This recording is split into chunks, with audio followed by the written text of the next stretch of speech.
It hasn't been easy for Arsenal fans in recent times. They had the difficult final few years of Arsene Wenger, and just when they thought they had a new dawn under Unai Emery, the wheels are starting to fall off once again. Transfers haven't been great either, so today we're going to rate each of Arsenal's last 25 signings out of 10, and that's not including youth players who haven't featured for the first team yet. Gabrielle Paulista, 6 out of 10. We're starting back in January 2015, when Gabrielle arrived from Villarreal for £11.3 million. The Brazilian seemed like an odd signing at the time and barely featured when he first arrived, despite a great performance against Everton in his first Premier League start. Gabrielle was okay in an Arsenal shirt. He wasn't horrendous, but he wasn't exceptional either. But his departure was a surprise, joining Valencia in August 2017 despite Arsenal's lack of defensive options. He's hardly any worse than what they've got currently. Petr Cech, 7.5 out of 10. When Arsenal signed Petr Cech, it seemed like he could be a marquee signing. He was second choice at Chelsea, but still one of the best stoppers around, while Arsenal were really desperate for a safe pair of hands. And Cech impressed in his first season at the Emirates, despite a poor defence in front of him. As the years went by, more mistakes would creep into his game, with an inability to play from the back getting some people on his back. Once Emery arrived, Cech was pretty much out the door, retiring last summer. Ismail Benacer, 2 out of 10. You'd be excused for either not knowing this guy or forgetting he actually was a gunner. The Algerian midfielder arrived in England in 2015 as a teenager, making just one appearance for Arsenal, coming off the bench in a League Cup clash. It seemed like Arsenal had a gem, but 2 years on he joined Empoli, and now he's at the San Siro with AC Milan, with Arsenal actually rejecting the chance to re-sign him. Maybe he's one that got away for the Gunners. Mohammed El Nanny, 5 out of 10. Arriving from Basel in January 2016, El Nanny quickly proved how important a holding midfielder was to Arsenal, even if he wasn't going to be the main man going forwards. He didn't cost much and was always just a squad player really at the Emirates, and now he's out on loan back at Basel. It was a low risk deal that didn't have any major highs or lows, a straight down the middle player, 5 out of 10. Granite Shocker, 4 out of 10. Granite Shocker, just where did it all go wrong? He cost £35 million in the summer of 2016, and initially looked like he was going to be an excellent signing, a player who could go on to become an Arsenal great. This summer he became captain, and he's since lost it, with an exit now inevitable. Xhaka is detested at the Emirates, a player who's become better known for stupid tackles and west passes rather than long-range screamers and dominating midfields. Takuma Asano, 0.5 out of 10. In July 2016, Takuma Asano joined Arsenal. It's more than 3 years on and the Japanese forward never played for the club because he wasn't able to get a work permit. He's 25 now and spent his Arsenal days playing on loan in Germany. A woeful signing who finally left this summer for Partizan Belgrade. Rob Holding, 7 out of 10. He'd only played 26 championship games for Bolton, but Rob Holding had done enough to impress Arsenal, moving to North London for £2 million in 2016. When he's been called upon, Rob Holding has actually been pretty decent, the least catastrophe-ridden of all the Arsenal defenders, but now he's 24 and needs to start playing more football. Lucas Perez, 1 out of 10. In the Cups, Lucas Perez was somewhat prolific in an Arsenal shirt, but never happened in the Premier League. Considering he cost £17 million, Perez was an absolute waste of money, something of a panic buy after a great season with Deportivo. Perez lasted one season at the Emirates before leaving on loan and then permanently, before also flopping at West Ham.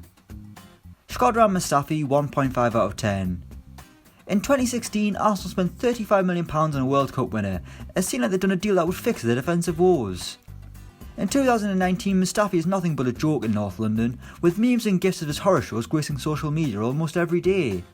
He can't even get a game at Arsenal nowadays, and is surely primed to leave in January.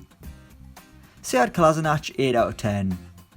Signed on a free in 2017, it's hard to be too critical of Sead Kolasinac. He's always been pretty good in an Arsenal shirt, and he also saved Mesut Ozil's life, fighting off those blokes who tried to rob him. Kolasinac's position is now under threat with the arrival of Kiran Tierney, but the Bosnian international has been solid for Arsenal over the past couple of years. Alexandra Lock, 8.5 out of 10. A club record signing in 2017, it's hard to assess Lacazette's time at Arsenal as he's often been overshadowed. But when you look at his goal return, he's actually been damn good. In both his full seasons of Premier League football he's hit double figures, and in total he averages just shy of a goal every other game. Lacazette is ice cool in front of goal, but at a time when Arsenal have an even better striker in their ranks. Konstantinos Mitropoulos, 5 out of 10. It's hard to judge the big Greek centre-back, as we've not really seen much of him. He's managed 7 Premier League appearances so far, and from what I can remember he looked okay. Not exceptional, but okay. Is he a future Arsenal star? Who knows, probably not. Henrikh Mkhitaryan, 3 out of 10. Ah, Henrikh Mkhitaryan, you were not very good in an Arsenal shirt, were you? He arrived as part of the deal that saw Alexis Sanchez go to Manchester United, and it seems like there was no winner from that transfer saga. Like he did at Old Trafford, Mkhitaryan flattered to deceive, and is now on loan in Italy with Roma. Pierre-Emerick Aubameyang, 9.5 out of 10. Of the last 25 Arsenal signings, Pierre-Emerick Aubameyang is easily the best. The striker arrived after Sanchez left in January 2018, and he's been on fire in front of goal ever since. He had double figures in his first season despite arriving halfway through, then last year he shared the golden boot with Mo Salah and Sadio Mane. And true to form, he's doing excellent this time out as well, showing why he's truly one of the best strikers in the world. Stefan Lichtsteiner, 3.5 out of 10. He arrived on a free in the summer of 2018, and the Swiss shithouse seemed like the perfect candidate to whip these Arsenal boys into shape with his never say die attitude that made him a figure of hate during his days with Juventus. Sadly, age wasn't kind to Lichtsteiner. His legs were pretty much gone, limiting his impact at Arsenal Red, and he left in the summer for Augsburg. Bernd Leno, 8 out of 10. The German stopper joined Arsenal last summer, and it didn't take long to become the number one over Petr Cech. He had an alright first season in the Premier League, and he's doing decent again, this time with the number one on his back. By no means is he the best in the Premier League, but Leno is solid, and the least of Arsenal's worries right now. Sokratis Papastathopoulos, 6.5 out of 10. This seemed like an odd signing at the time, as Sokratis was hardly a class act over the years, but Unai Emery freshened up his squad by bringing the Greek defender in for about £17 million. Has it worked? Kind of not. Some weeks he's the solid no-nonsense defender that Arsenal have needed, then other weeks he seems like a typical Arsenal defender, channeling his inner Sebastian Scolacci to have Gunners fans pulling their hair out. Lucas Herrera, 8 out of 10.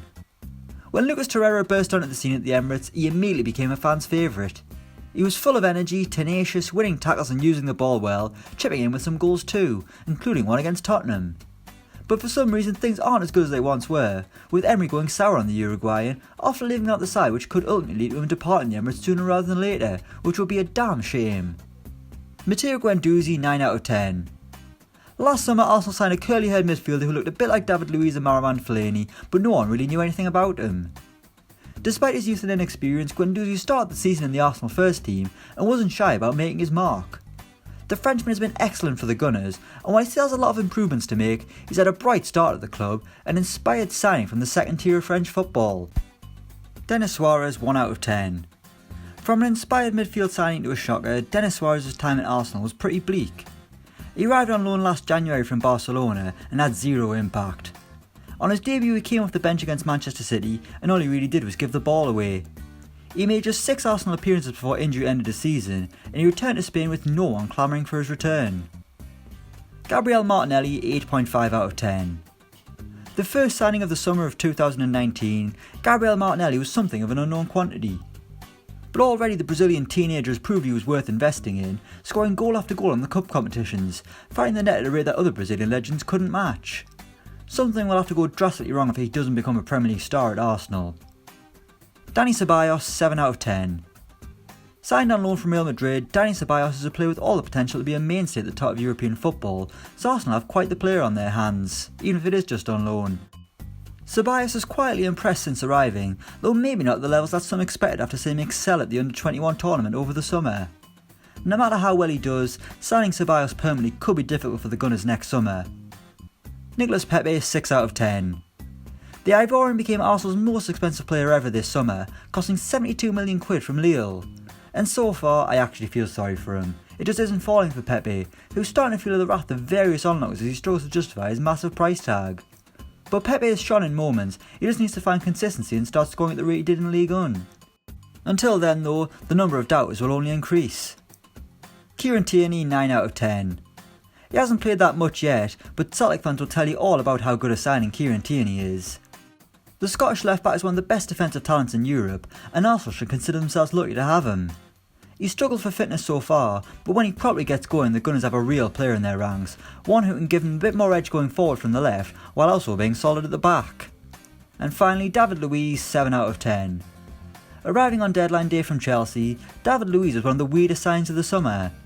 How has he done in an Arsenal shirt? Well, exactly as you'd expect. There's been moments of sheer excellence combined with moments of madness, as well as a classic David Luiz long ball up the field to his teammate. With a better partner at the back, Luiz would probably be doing much better. Sadly, he and Sokratis look more like the Chuckle brothers than Keown and Adams. So that's Arsenal's last 25 signings rated out of 10. Let us know what you think in the comments below. Thanks for watching and don't forget to like, share and subscribe.